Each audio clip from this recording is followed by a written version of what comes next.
There's a moment, rare, quiet, almost electric, when the noise of the world fades and your mind locks onto one thing with absolute clarity. A moment when distractions lose their power, your thoughts line up in a clean, steady stream, and you feel fully present, fully alive. This moment is not luck. It's not coincidence. It's the result of a skill most people never learn to master, the art of focus. In today's episode, we step into a world where attention becomes strength, clarity becomes fuel, and the mind becomes an instrument you can tune with intention. The book, The Art of Focus, doesn't ask you to work harder. It asks you to understand how your mind works, how it drifts, how it gets hijacked, and how you can reclaim control with surprising simplicity. So settle in, relax your shoulders, because we're about to explore a path that leads you from scattered, divided attention to deep, powerful presence. A path that transforms the ordinary mind into a focused one, and the focused mind into a force. The book opens with a powerful idea. Focus is not something you are born with, it's something you train. The author describes attention as a beam of light. For most people, it flickers restlessly, jumping from one distraction to another. But for those who master it, the beam sharpens into a laser, capable of cutting through complexity and noise to create extraordinary results. He tells the story of a young architect who struggled with finishing his projects. He blamed himself for being lazy until he discovered that his problem wasn't discipline, it was fragmentation. His phone, notifications, stray thoughts, and open tabs were stealing milliseconds of attention that accumulated into hours of lost productivity. When he began applying the principles of focus, his entire creative flow changed. This story sets the tone for the book. Focus is not about pushing harder. It's about designing your mind and environment for clarity. The first major idea the author explores is the true nature of distraction. He explains that the brain is wired to detect novelty. Anything new, shiny, or unexpected triggers a survival response. In ancient times, this kept us alive. But today, it traps us in cycles of scrolling, tapping, refreshing, checking, jumping. He cites a study showing that after a single interruption, the brain needs more than 20 minutes to fully return to its original level of concentration. Imagine losing 20 minutes every time your phone lights up. Suddenly, the modern world looks like a battlefield, and our attention is the casualty. To illustrate this, he tells the story of a writer who used to wake up with a clear intention: write 2,000 words today. But by the end of the day, after messages, small tasks, checking emails, and mental noise, she had only written a paragraph and felt exhausted. When she learned to eliminate small interruptions, turn off notifications, and set deep work windows, her daily output tripled. The point is simple. Focus doesn't disappear, it gets stolen.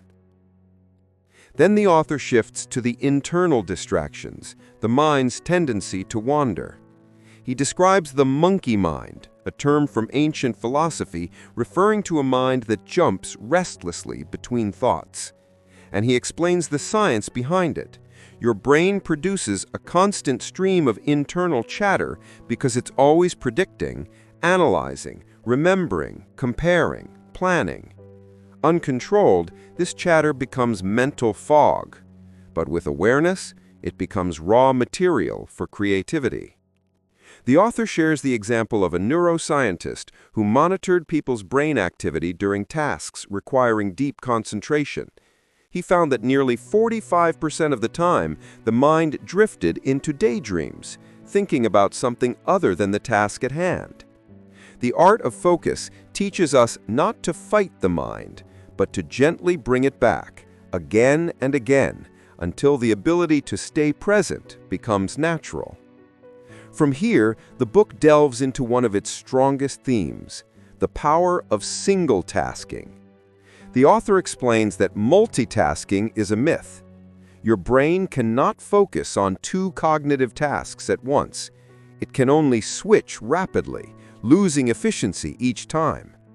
He cites research showing that people who pride themselves on multitasking are actually worse at filtering information, slower in decision-making, and less accurate. To make this idea real, he describes a chef who once tried to prepare multiple dishes simultaneously, constantly switching tasks. The result was chaotic: burned pans, wrong flavors, and wasted time. When he restructured his kitchen workflow to focus on one task at a time, his performance became smoother, faster, and more creative. Single tasking is not slower. It is the secret speed of masters. Then comes one of the most transformative parts of the book, the rituals of deep work.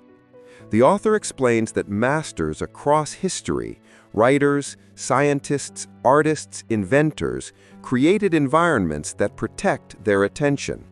He uses the example of Charles Darwin, who built a private thinking path in his garden, walking it daily as part of his deep concentration ritual. Modern humans must create similar systems: a dedicated time, a dedicated space, a dedicated mental entry signal. Deep focus is not an accident, it's engineered. Another essential theme in the book is the role of clarity. The author argues that people don't lose focus because they are weak. They lose focus because they are unclear. Unclear goals, unclear priorities, unclear next steps. When you know exactly what you should be doing and why it matters, focus becomes effortless. He tells the story of an entrepreneur who struggled constantly with distraction until he began using a simple method: writing down the single most important task of the day. Not 5 tasks, not 10, 1. Suddenly, his days gained structure and momentum. Clarity creates discipline. Then the book shifts toward the biological foundations of focus. The brain needs energy: sleep, hydration, movement, oxygen.